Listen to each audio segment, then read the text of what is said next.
Good morning बेटा। Last lecture पे हम लोगों ने डाइजेशन एंड एब्जॉर्प्शन किया था, ठीक है ना। चैप्टर आपका पूरी तरीके से फिनिश हो गया था। उसके बाद मैंने कुछ क्वेश्चन पेपर भी दिए थे, डीपीपी दिया था, ठीक है। तो उस डीपीपी को लगाइएगा और आंसर की जो है वो मैं ग्रुप पे शेयर कर दूंगा। क्लियर है बात। अब आज हम लोग नया चैप्टर एक शुरू करते हैं जस्ट उसके बाद डाइजेशन एंड एब्जॉर्प्शन के बाद, वो है आपका breathing and exchange of gases. Breathing and exchange of gases की जब बात करते हैं तो उसमें कुछ पॉइंट्स आते हैं जिसी के अकॉर्डिंग हम चैप्टर को लेके प्रोसीड ऑन करेंगे। पहला जो पॉइंट आएगा उसमें वो होगा इंट्रोडक्शन। दूसरा जो आएगा पॉइंट उसमें मैकेनिज्म ऑफ ब्रीदिंग रहेगा। नेक्स्ट जो आएगा उसमें एक्सचेंज ऑफ गैसेस रहेगा। उसके आगे जो पॉइंट आएगा उसमें ट्रांसपोर्ट ऑफ गैसेस रहेगा। After that transport of gases होने के बाद उन गैसेस का रेगुलेशन कैसे हमारी बॉडी में होता है, ठीक है ना, उसके लिए रेगुलेशन ऑफ रेस्पिरेशन पढ़ेंगे हम लोग। लास्ट में जो पॉइंट आता है वो आता है डिसऑर्डर्स ऑफ रेस्पिरेटरी सिस्टम, ठीक है। तो चैप्टर की शुरुआत हम लोग करते हैं breathing and exchange of gases. Breathing and exchange of gases. Breathing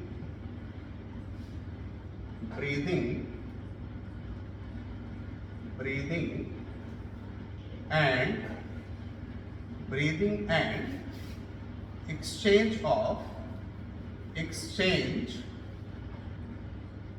breathing and exchange of gases.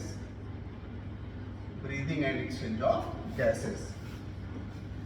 तो इसमें जो पॉइंट मैंने डिस्कस अभी मैं बता रहा था, जिस पॉइंट से गो थ्रू होके हम चैप्टर को करेंगे, उसमें जो पहला पॉइंट था वो था आपका इंट्रोडक्शन। पहला जो पॉइंट था वो इंट्रोडक्शन था। इंट्रोडक्शन। दूसरा जो पॉइंट था वो था मैकेनिज्म ऑफ ब्रीदिंग था। मैकेनिज्म ऑफ ब्रीदिंग, ठीक है। थर्ड जो पॉइंट था वो था आपका जो ब्रीदिंग कर लेंगे तो उसमें जो गैसेस होगी कैसे वो एक्सचेंज होगी, उसका पॉइंट था exchange of gases. Exchange of gases exchange हो गई। अब उसका ट्रांसपोर्टेशन कैसे होगा, तो नेक्स्ट पॉइंट है ट्रांसपोर्ट ऑफ गैसेस। ट्रांसपोर्ट हो गई गैस, उस गैस का रेगुलेशन कैसे होगा, उसके लिए था रेगुलेशन। अभी एक पॉइंट और भी मेंशन करना है, regulation of respiration. Regulation of respiration, ठीक है ना। इंट्रोडक्शन के बीच में एक पॉइंट और मेंशन करना है, वो है रेस्पिरेटरी ऑर्गन्स, ठीक है ना। उसको क्या मेंशन करना है, रेस्पिरेटरी ऑर्गन्स,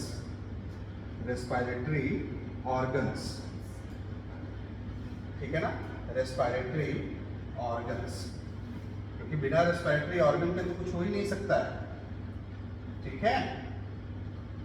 तो इसमें जो है दूसरा जो पॉइंट है वो है रेस्पिरेटरी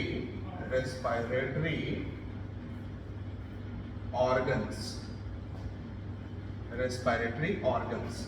यहाँ पे रेगुलेशन ऑफ रेस्पिरेशन हो गया, थर्ड, ये फोर्थ, ये फिफ्थ, ये 6 और 7 नंबर पे जब सब कुछ हम पढ़ लेते हैं तो रेस्पिरेशन में प्रॉब्लम क्या आती है, डिसऑर्डर्स क्या होते हैं, उसको करते हैं।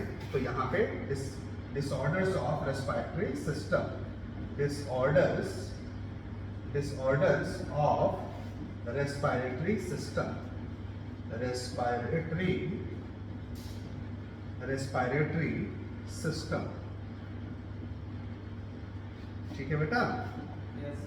ठीक है, तो इंट्रोडक्शन हो गया यहाँ पे। इसके बाद ये करेंगे हम लोग, इसके बाद mechanism of breathing, exchange of gases, transport of gases, regulation of respiration, disorders of respiratory system. ठीक है, breathing and exchange of gases के इंट्रोडक्शन में अगर हम बात करें, ठीक है ना, तो देखो कोई भी आप जब एयर को लेते हो तो आप नॉस्ट्रिल के थ्रू लेते हो। आप में नॉस्ट्रिल कितनी है? 2 हैं, जो कि जाके एक कॉमन पैसेज में ओपन होती हैं, जिसको क्या बोलते हैं? नेजल पैसेज बोलते हैं। ठीक है, उस नेजल पैसेज से होते हुए एयर पहुंचती है आपके फैरिंग्स, फैरिंग्स से आपके लैरिंग्स, लैरिंग्स से ट्रैकिया, ट्रैकिया से ब्रोंकाई। ब्रोंकाई जो है वो 3 पार्ट में फर्केट होता है, ठीक है ना, means primary, secondary and tertiary. Clear है बात?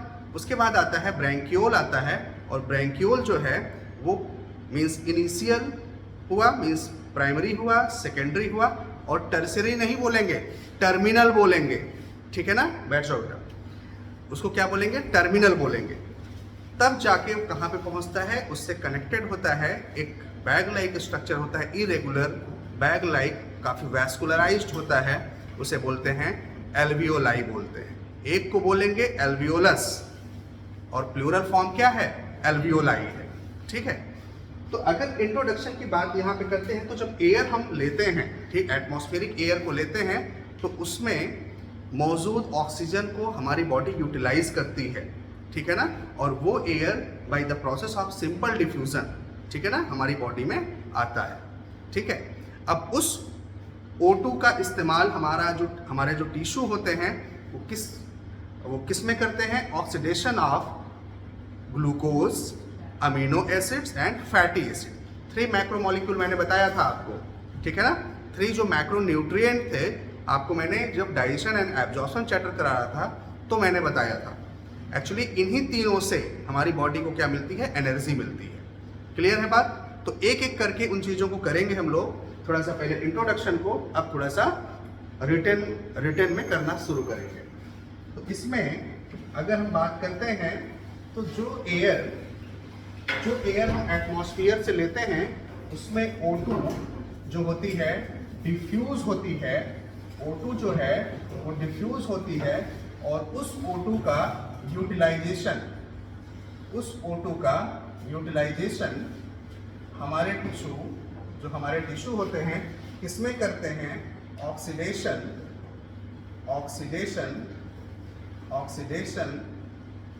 ऑफ ग्लूकोज, ठीक है ना, means amino acids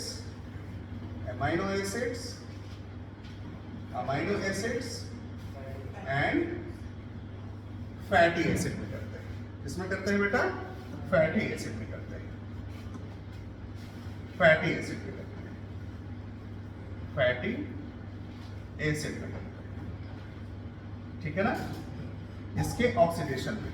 after the utilization of, इधर बैठ जाओ तो थोड़ा स्ट्रेट बनोगे आप लोग, मैं देखता रहूंगा। ठीक है ना, एक्चुअल में O2 जब डिफ्यूज हुआ, O2 मतलब एयर डिफ्यूज हुई, एयर में O2 यूटिलाइज हुई। ठीक है, O2 यूटिलाइज हुई, O2 का utilisation oxidation of glucose, amino acid and fatty acid में हो गया। बात समझ में आ रही है? अब हुआ क्या कि यूटिलाइजेशन के बाद क्या निकलेगा? CO2 निकलेगा, और वो CO2 कहाँ पे जाएगा? मीन्स हमारे लंग से होते हुए, हमारे ब्रोंकाई से होते हुए, हमारे ट्रैकिया से होते हुए फिर से एटमॉस्फेयर में चला जाएगा। बात समझ में आ रही है?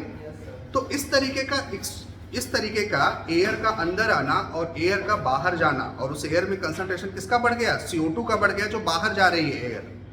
बात समझ में आ रही है? तो पार्शियल प्रेशर उसका बढ़ जाता है, लेकिन जब एयर अंदर आती है तो उसमें ऑक्सीजन का पार्शियल प्रेशर क्या होता है? ज़्यादा होता है। लेकिन जब जो एयर बाहर निकल रही है नॉस्ट्रिल के थ्रू, उसमें पार्शियल प्रेशर ऑफ CO2 क्या हो जाएगा? बढ़ जाएगा। ठीक है ना, तो इस तरह का जो फिनोमिना है, इसे ही क्या बोलते हैं? ब्रीदिंग बोलते हैं। और ब्रीदिंग ही कॉमनली नोन एज, जिसको रेस्पिरेशन के नाम से जाना जाता है। ठीक है ना, तो इस तरीके का। अब यहाँ पे क्या हुआ? यूटिलाइजेशन तो हो गया। अब क्या हुआ कि ये आपका O2 जो हुआ, O2 O2 बेटा टेक इन हुआ, ठीक है ना। लेकिन यहां पे अगर आप बात करो, जो CO2 होता है वो क्या होता है, गिव आउट हो जाता है। क्या होता है, गिव आउट हो जाता है, गिव आउट, ठीक है ना। तो ये होल फिनोमिना जो है, जो होल फिनोमिना है, इसको क्या बोलते हैं, ये होल फिनोमिना को क्या बोलते हैं, ब्रीदिंग बोलते हैं। क्या बोलते हैं, ब्रीदिंग, ब्रीदिंग, ठीक है ना। And commonly known as breathing, commonly known as respiration,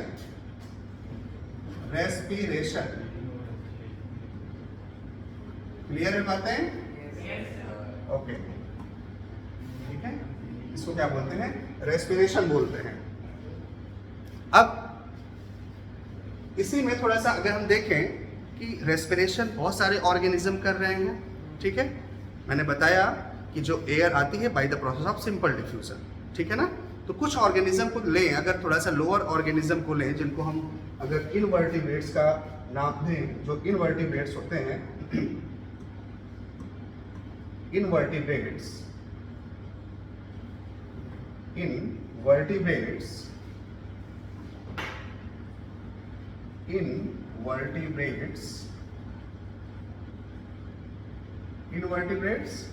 या लोअर ऑर्गेनिज्म बोल देंगे इनको, लोअर ऑर्गेनिज्म, ऑर्गेनिज्म।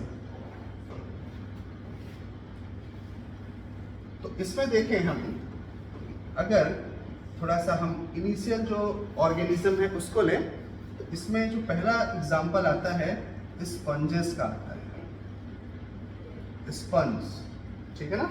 जो स्पंजेस होते हैं वो आते हैं। स्पंजेस में स्पंजेस हो गया, दूसरा जो है सिलिंड्रेट्स होता है, सिलिंड्रेट्स हो गए, ठीक है। स्पंजेस फाइलम पोरीफेरा में आता है, सिलिंड्रेट खुद एक फाइलम है, ठीक है। जब एनिमल किंगडम क्लासिफिकेशन पढ़ेंगे तो वहां पे डिटेल में हम लोग चलेंगे। स्पंजेस, सिलिंड्रेट्स। नेक्स्ट आपका जो है फ्लैट वर्म, जो कि प्लेटीहेल्मिन्थीज में आता है, फ्लैट वर्म। इन सब में जो रेस्पिरेशन होता है वो by the process of simple diffusion, by the process of, क्योंकि काफी लोअर है, इनका बॉडी ऑर्गेनाइजेशन उतना बहुत वेल डेवलप नहीं है, ठीक है। इसलिए यहाँ पे सिंपल डिफ्यूजन टर्म हमेशा याद रखिएगा, सिंपल डिफ्यूजन से क्या होता है, ये क्या करते हैं, रेस्पिरेशन करते हैं। बातें समझ में आ रही है बेटा, ठीक। अब थोड़ा सा और आगे बढ़ते हैं, कुछ अदर ऑर्गेनिज्म भी हैं जो थोड़ा सा इनसे हायर हैं, बट वो आते इनवर्टिब्रेट्स में ही हैं, ठीक है। तो यहाँ पे क्या हो गया, जैसे अर्थवर्म है, अर्थवर्म। अब अर्थवर्म की अगर बात करें तो अर्थवर्म में मॉइस्ट क्यूटिकल होता है, लेयर होती है, जिससे क्या होता है, वो एक्सचेंज ऑफ गैसेस करते हैं। क्लियर है बात, मॉइस्ट क्यूटिकल, जिससे ये क्या करते हैं, एक्सचेंज ऑफ गैसेस करते हैं। और आगे चलते हैं, इंसेक्ट्स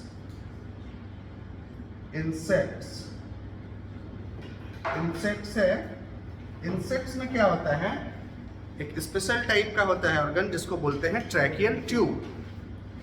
क्या बोलते हैं, ट्रैकियल ट्यूब।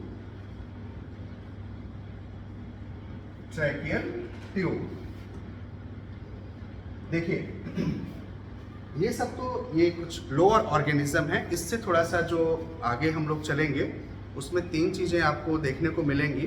कुछ ऑर्गेनिज्म ऐसे हैं जो गिल्स के माध्यम से रेस्पिरेशन करते हैं। तो ऐसे ऑर्गेनिज्म जो कि गिल के माध्यम से रेस्पिरेशन करें, ठीक है ना, उनको क्या बोलते हैं, ब्रैंकियल रेस्पिरेशन करने वाले ऑर्गेनिज्म बोलते हैं। ऐसे ऑर्गेनिज्म जो कि लंग के माध्यम से क्या करते हैं, रेस्पिरेशन करते हैं, ठीक है ना, उनको क्या बोलते हैं, पल्मोनरी रेस्पिरेशन बोलते हैं।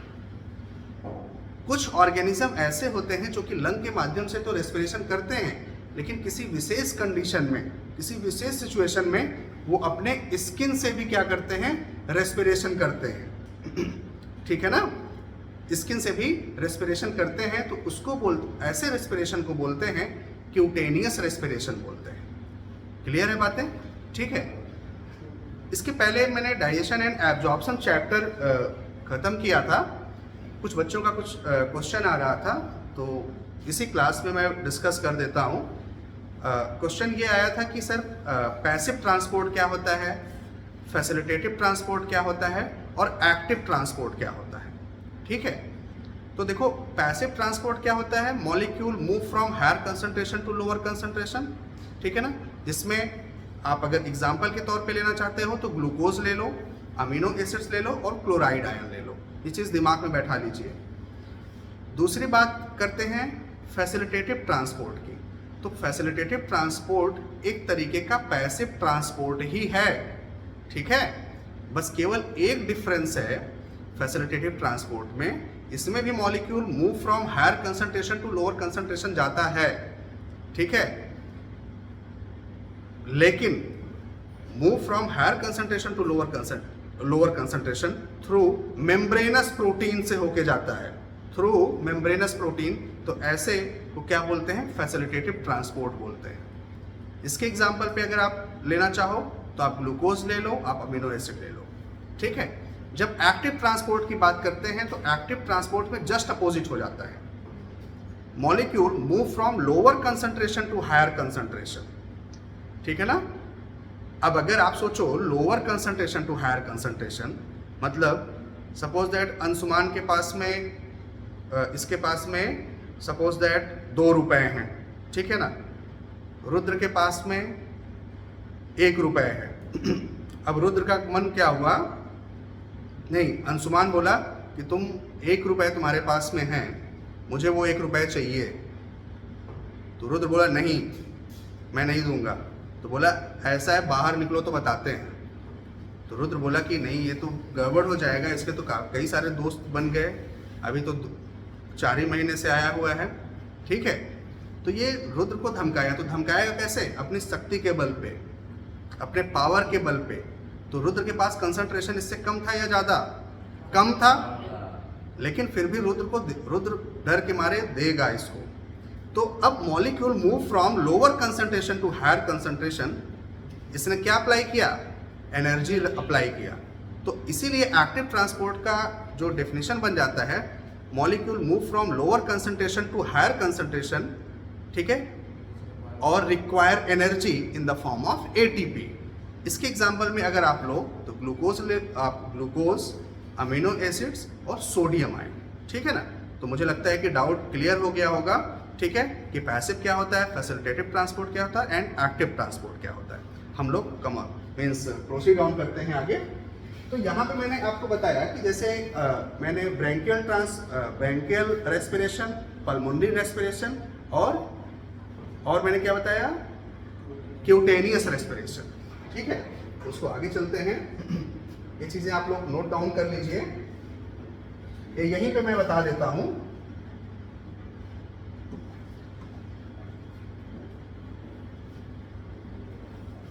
यहाँ पे मैं इसको मेंशन कर देता हूँ।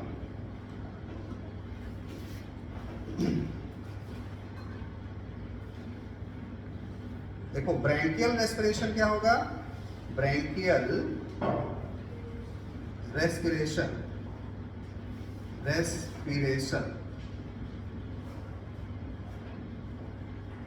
ब्रैंकियल रेस्पिरेशन क्या होगा, जिसमें थ्रू गिल्स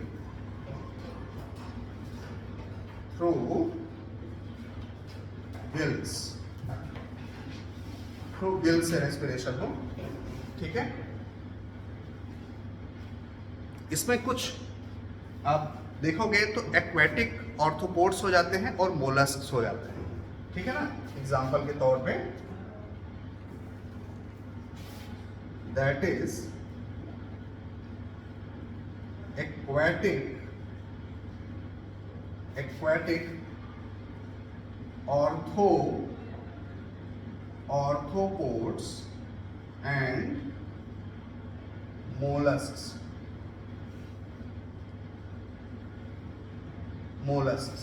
ठीक है ना, ये तो एक बात हो गई।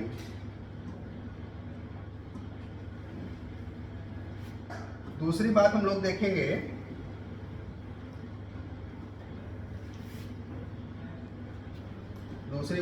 देखेंगे, मैंने बताया था पल्मोनरी रेस्पिरेशन। हाँ बिल्कुल सही, पल्मोनरी रेस्पिरेशन।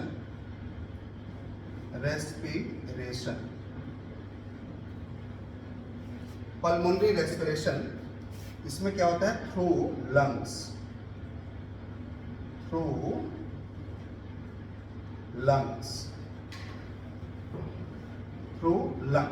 ठीक है ना। पल्मोनरी रेस्पिरेशन जैसे जो नॉर्मली आप देखोगे जो टेरेस्ट्रियल एनिमल्स होते हैं उनमें देखने को मिलेगा, ठीक है ना। हायर ऑर्गेनिज्म आते हैं वर्टिब्रेट्स में, अगर आप फिश को छोड़ दो, ठीक है ना, तो एम्फीबिया, रेप्टाइल्स, एप्स जो बर्ड्स होते हैं और मैमल्स, ठीक है ना, वो सारे इसमें आते हैं। तो यहाँ पे दैट इज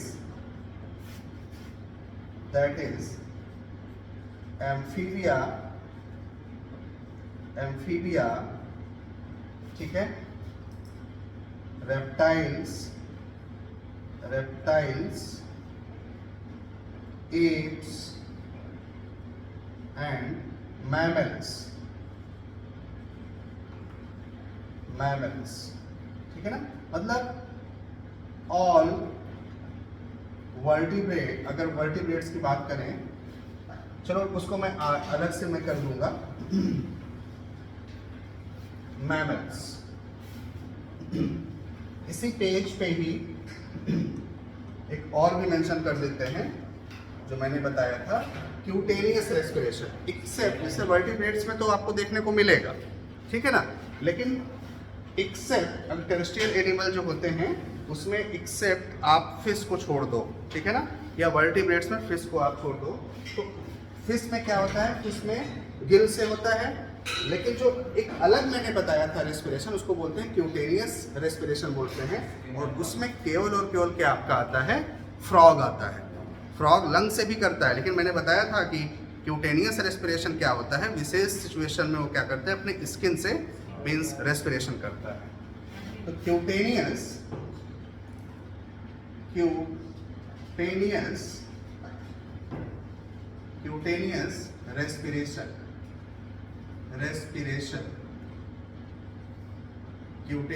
रेस्पिरेशन थ्रू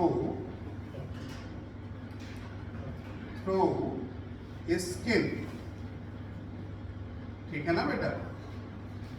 इसमें एज एग्जाम्पल अगर हम लें तो क्या हो जाएगा, दैट इज फ्रॉग।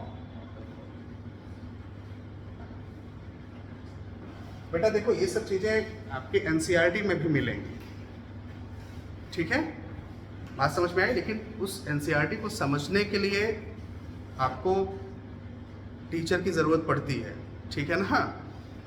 तो वो भी एक्चुअली में उसमें जो जो लाइन है उसका एक्सप्लेनेशन क्या है, ठीक है ना, तो उस चीज़ को फॉलो करते हुए ये चीज़ आपको बताई जा रही है। नहीं तो कभी कभी क्या होता है कि नोट्स बहुत ज़्यादा लिखा दिया गया, ठीक है ना, और एग्ज़ाम टाइम में क्या होता है कि बच्चे क्या होता है कि नोट्स को छोड़ के फिर बुक पे आ गए।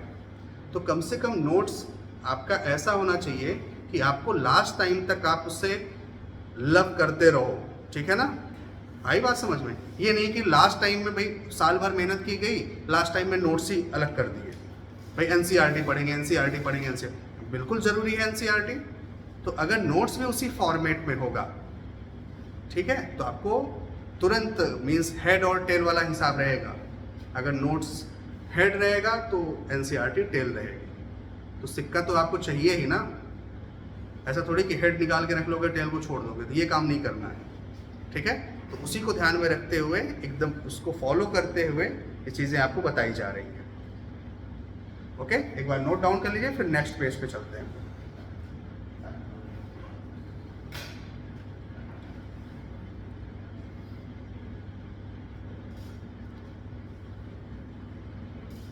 प्रोसीड ऑन करते हैं, समझ में आ रहा होगा, बोलिए। Okay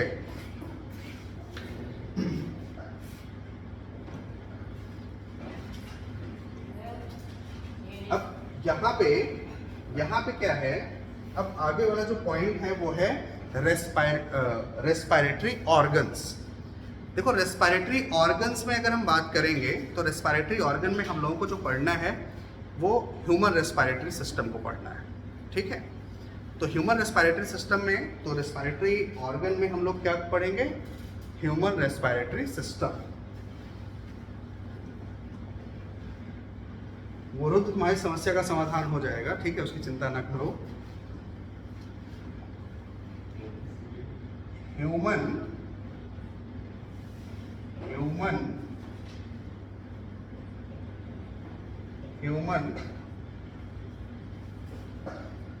respiratory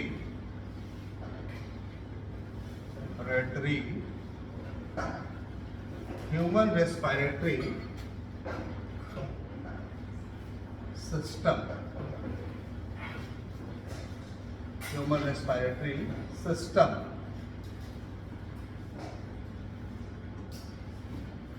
human respiratory system.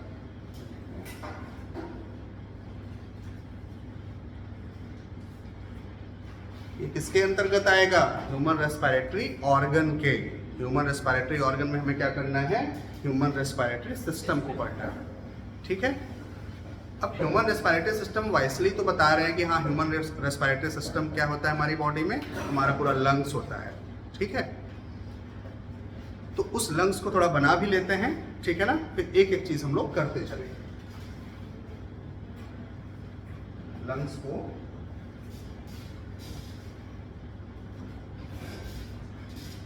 यहाँ पे थोड़ा सा हम लोग एक साइड में बनाएंगे,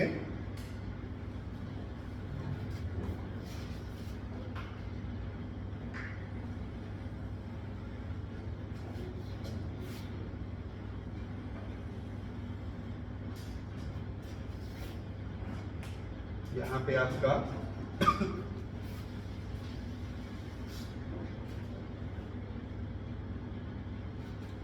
यहाँ पे ट्रैकिया बनाना पड़ेगा,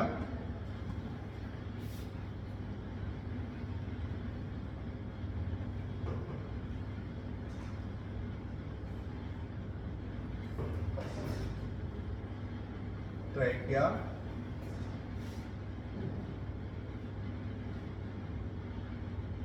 यहाँ पे मीन्स स्ट्रक्चर होता है बेटा, यहाँ पे एक स्ट्रक्चर होता है जिसको बोलते हैं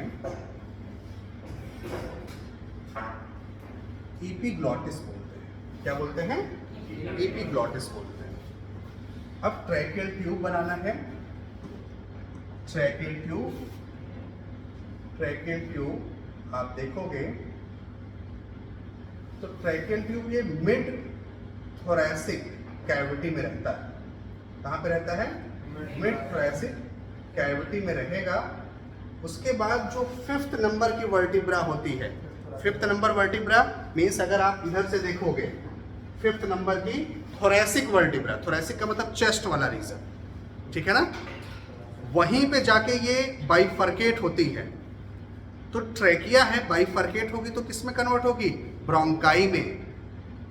दो को मतलब जब बाइफर्केशन हुआ तो दोनों को क्या बोलेंगे, ब्रोंकाई बोलेंगे, एक को क्या बोलेंगे, ब्रोंकस बोलेंगे। तो इन सब चीजों का ध्यान रखना है आपको भी और मुझे भी।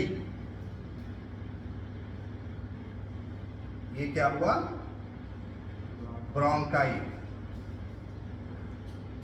ठीक है। अब यहां पे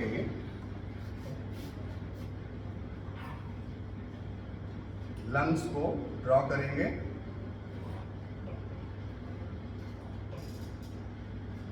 ये लंग्स है,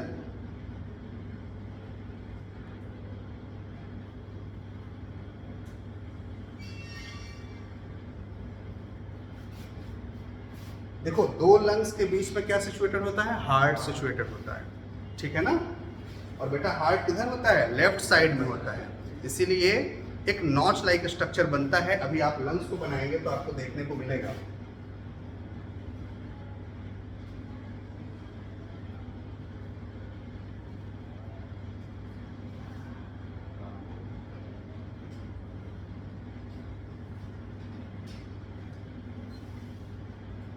कुछ दिख रहा है यहाँ पे थोड़ा सा, क्योंकि यहाँ पे क्या होता है, हार्ट सिचुएटेड होता है।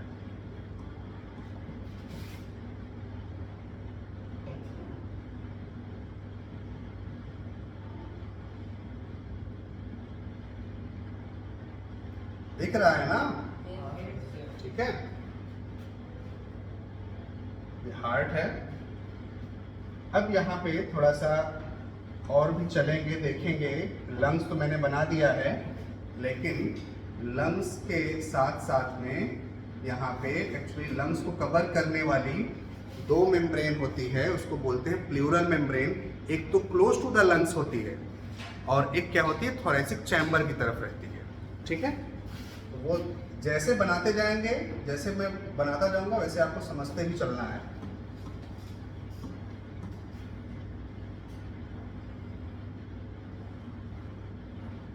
वैसे आपको आप वैसे समझते हुए चलिएगा, जहां पे दिक्कत आएगी बताइएगा। ये जो है ये दूसरी मेम्ब्रेन है, इसको थोड़ा सा इरेज कर लेते हैं।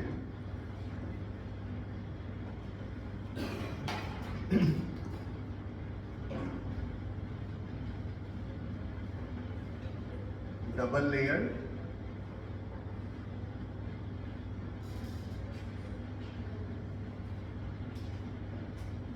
ये है आपकी, इसको बोलते हैं विसरल मेम्ब्रेन बोलते हैं, जो कि क्लोज टू द लंग्स होती है। क्या बोलते हैं इसको, विसरल मेम्ब्रेन, ठीक है। ये बाहर वाली जो थी उसको आउटर प्लूरा बोलते हैं, अंदर को क्या बोलते हैं, विसरा प्लूरा बोलते हैं, ठीक है ना। ये इनर वाली जो होती है इसको बोलते हैं विसरा प्लूरा।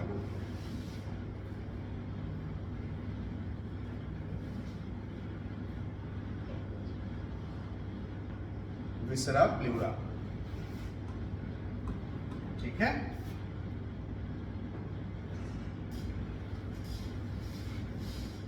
विसरा प्लूरा। अब आप देखोगे ये खूब ढेर सारा डिवीजन इसका आपको देखने को मिलेगा।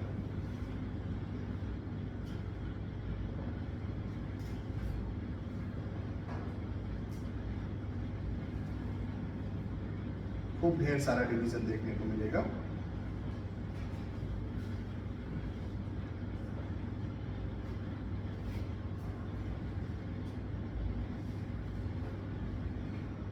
ये आपके ब्रैंकियोल ही बन रहे हैं, ठीक है ना, ब्रैंकियोल।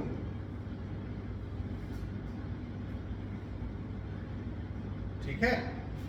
अब यहां पे आप देखो तो यहां पे जो ट्रैकिया मैंने बनाया है, ठीक है ना बेटा, जो ट्रैकिया बनाया है, ट्रैकिया में एक रिंग लाइक होता है, इसको बोलते हैं कार्टिलेजिनस रिंग बोलते हैं, ठीक है ना।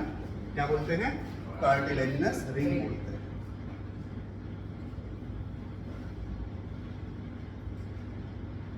कार्टिलेजिनस रिंग है।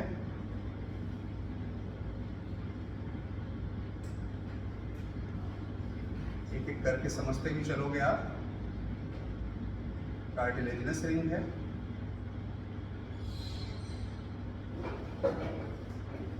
ये भी आपका कार्टिलेजिनस रिंग है। यहां पे भी आपका कार्टिलेजिनस रिंग है। कार्टिलेजिनस रिंग बेटा ट्रैकिया से होते हुए primary bronchi, secondary bronchi, actually देखो ब्रोंकाई हुआ, उसका फर्केशन हुआ। अब इसका जो जब इसका फर्केशन होगा, देखो ब्रैंकियोल की जो मैं बात यहाँ पे बोला, actually bronchi primary, secondary, tertiary में जब हो जाएगा, उसके बाद इनिशियल ब्रैंकियोल, सेकेंडरी ब्रैंकियोल एंड टर्मिनल ब्रैंकियोल। ब्रैंकियोल के लिए टर्सरी टर्म नहीं यूज करेंगे, ठीक है ना, लास्ट वाले के लिए। ब्रोंकाई के लिए primary bronchi, secondary bronchi, tertiary bronchi. लेकिन ब्रोंकाई से छोटी यूनिट क्या हो गई, प्राइमरी ब्रैंकियोल या इनिशियल ब्रैंकियोल। उसके बाद क्या हुआ, सेकेंडरी ब्रैंकियोल, टर्मिनल ब्रैंकियोल। और टर्मिनल ब्रैंकियोल जो ओपन होगा, कहाँ पे ओपन होगा, एक इरेगुलर बैग लाइक स्ट्रक्चर जो कि काफ़ी वैस्कुलराइज्ड होता है, उसको क्या बोलते हैं, एल्वियोलाई बोलते हैं। बातें समझ में आ रही है ना? बोलिए। ओके।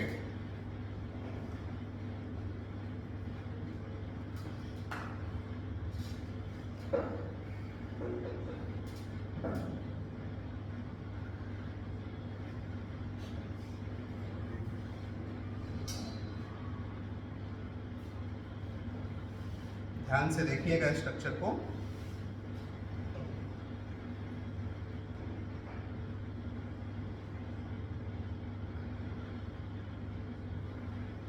समझ में आ रहा है बेटा?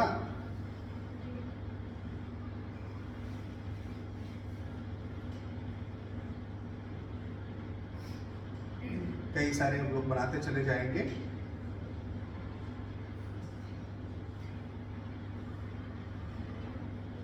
उसके बाद बैग लाइक स्ट्रक्चर भी बनाना है यहाँ पे।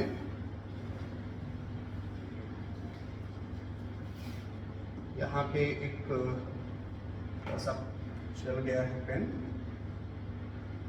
इसको अब ध्यान दीजिएगा। यहाँ पे जो बैग लाइक स्ट्रक्चर है वो कुछ इस इरेगुलर फॉर्म में ऐसे है, इस तरीके से है। इसको थोड़ा और छोटा कर लेंगे, सारे में बन जाए ये बैग लाइक स्ट्रक्चर।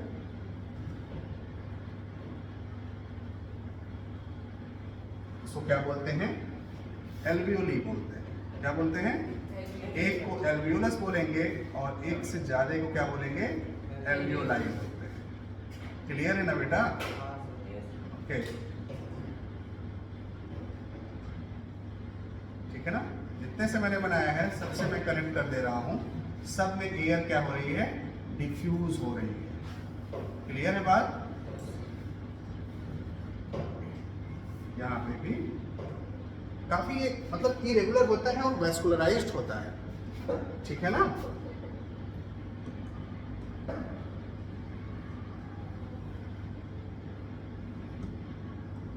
काफी वैस्कुलराइज्ड भी होता है। स्ट्रक्चर आप भी साथ ही में मेरे बनाते चलो, ठीक है? मेरे साथ ही बनाते चलो इसको, जिससे टाइम बचे हम लोगों का।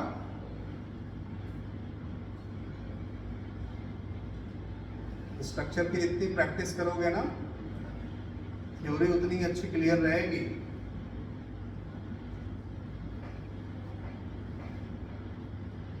यदि सोचोगे सर बना रहे हैं बहुत सही, बहुत अच्छा लग रहा है, ठीक है? बात समझ में आ रही है? तो साथ में बनाते चलोगे तो और अच्छा लगेगा।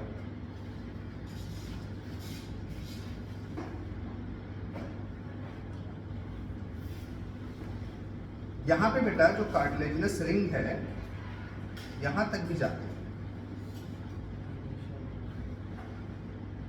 ये कार्टिलेजिनस रिंग।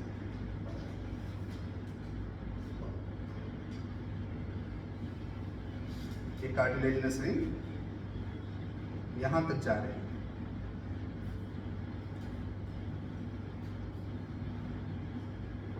इस तरीके से आप कर सकते हो। अब देखिएगा, एक बार आप ड्रॉ कर लीजिए इसको, और इसी के नीचे क्या होता है, इसी के नीचे डायाफ्राम होता है।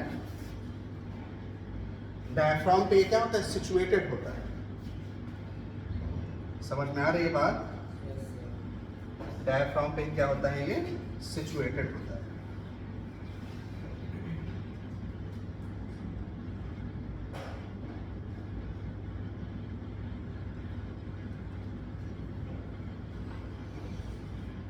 डायाफ्राम पे क्या है, ये सिचुएटेड है। लेकिन इस लंग्स को कैसे हम देख पा रहे हैं, जब हम रिब को कट कर ले रहे हैं, ठीक है ना? रिब को क्या कर ले रहे हैं, कट कर ले रहे हैं। थोड़ा सा इसको और एक्सटेंड कर देते हैं।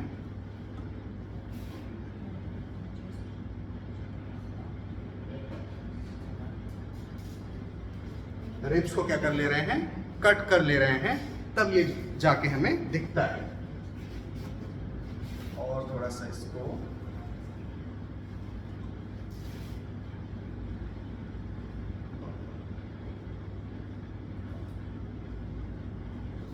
उसको भी बता देते हैं कि रिब्स को कट करने के बाद स्ट्रक्चर कहाँ पे किस तरीके से दिखता है।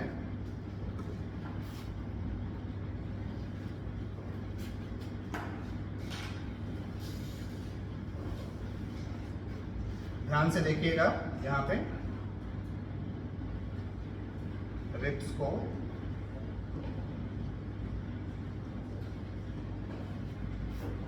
कुछ इस तरीके से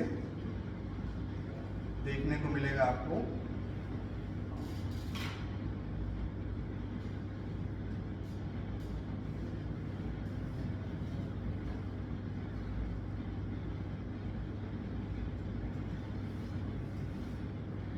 इसी के पैरेलल में ही एक्चुअली थोरैसिक कैविटी में ही सिचुएटेड होता है, थोरैसिक कैविटी में ही सिचुएटेड होता है, उसी के अकॉर्डिंग हम लोग चलेंगे।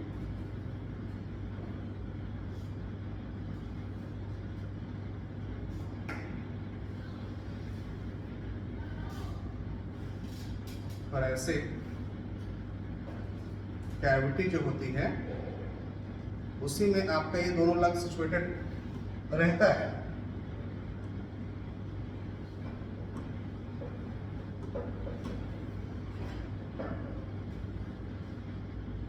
यहाँ पे देखिए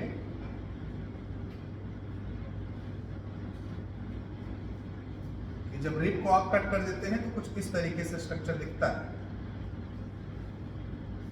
जब आप रिब को कट कर देते हैं।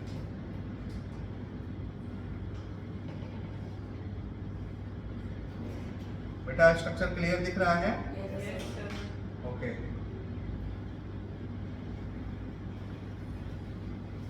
ये रिब को जब आप कट करते हैं तब ये ओपन होके ये वाला स्ट्रक्चर पूरा आपको दिखेगा। ठीक है, उसी तरीके से इधर भी कर देते हैं।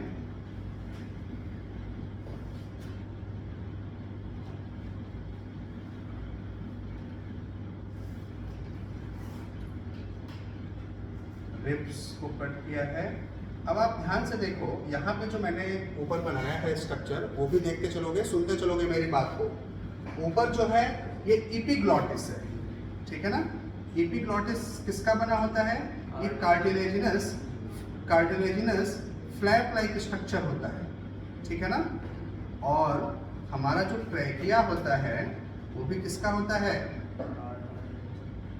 ट्रैकिया में ये जो रिंग होता है ये भी कार्टिलेजिनस होता है, ठीक है ना।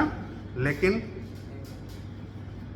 हाँ देखो कार्टिलेजिनस होता है, बट जैसे ये कार्टिलेजिनस कहाँ तक आया? ट्रैकिया से होते हुए ब्रोंकाई के सारे ब्रोंकाई में, ठीक है ना।